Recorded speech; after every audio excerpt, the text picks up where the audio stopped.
Thomas's legs kicked out in mid-air as he dangled from the overhang, clinging to an outcrop of rock with both hands, his arms out straight. He glanced down at the ground a few meters below him and the path at the base of the ridge, which now seemed like a much more sensible route. He didn't know why he hadn't stuck with it, instead of trying to take this shortcut, which clearly was no shortcut at all. Would he ever learn, he wondered? He doubted it. Thomas took a moment to collect himself, then pulled himself up, his arms already aching with the effort. His feet scraped against the rock until he was able to find purchase and push himself up. Finally, he managed to haul himself over the top of the ridge. He flopped down on his back onto the grass, trembling from the exertion. The adrenaline coursing through his blood gave him an exhilarating high, and he let out a loud whoop of laughter. When he had recovered, Thomas got to his feet and looked out over the surrounding countryside, taking in the beautiful view.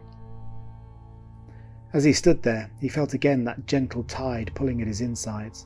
He turned around and saw a ring of stones not far from where he was standing. Here was the source of that echo he had heard that morning by the stream with Faith and Amy. There were 9 stones set around the circumference of a circle 10 meters across. Their irregular spacing suggested that at one time there had been more stones, forming a more complete circle, but these had been carried off, no doubt by locals to be broken up and used in repairing a boundary wall or for the build of a house. The stones that remained were of differing sizes. Some were squat and rugged, half the size of a man, whilst others were taller and more slender, tilting drunkenly at an angle as the ground beneath them shifted gradually over time.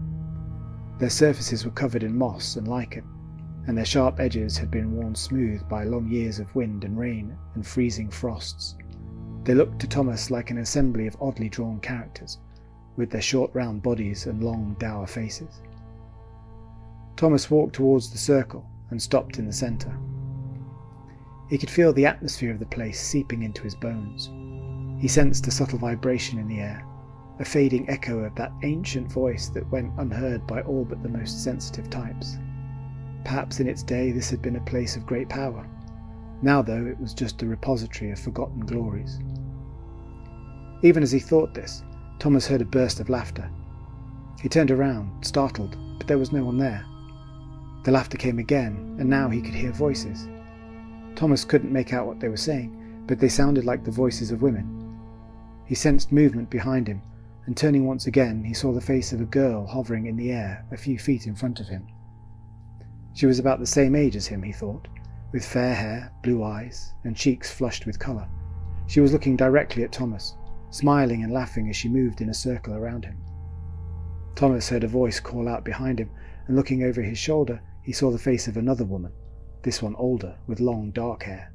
Slowly the ghostly figure of each one was revealed, illuminated as though by a light shining from some indefinite point in space. They were wearing long dresses with aprons tied about their waists and laced-up boots, the fashions of an earlier century, Thomas supposed. There were 4 of them, he thought, although it was difficult to be sure.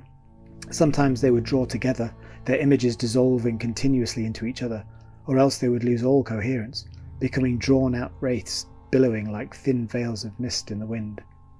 The seasons began to change in swift succession, and Thomas saw these same 4 women returning time after time to skip their ritual dance, to laugh with each other and share the secrets of their hearts. Every ritual was here enacted, every stage of life commemorated, the whole human drama sanctified and elevated. Eventually these impressions began to fade, but as they did so, one final drama was revealed, one last flaring up from the dying embers of Thomas's second sight. In the middle of the afternoon, the sun appeared to darken, and Thomas knew that in that long-ago time it was night. The laughter and playful whispers were suddenly replaced by screams. There were cries of pain, the sound of sobbing, and voices pleading for mercy. Thomas heard other voices too, rougher voices, the voices of men. He sensed frantic, frenzied movement, invisible currents swirling around him and through him. As he turned to follow them, he was suddenly confronted with another face inches from his own. It was the face of a man, bearded and grey, his skin weathered and lined. He must have been holding a torch, for a wavering reddish light lit the right side of his face, casting the rest in shadow. His mouth was set in a hard, unforgiving line, and his eyes burned with a deep hatred.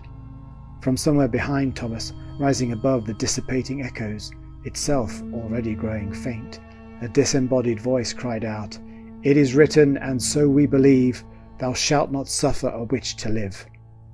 The face of the bearded man hung before Thomas a moment longer, transfixing him with that wrathful stare. Then he passed over Thomas's shoulder, dissolving into nothingness as he did so.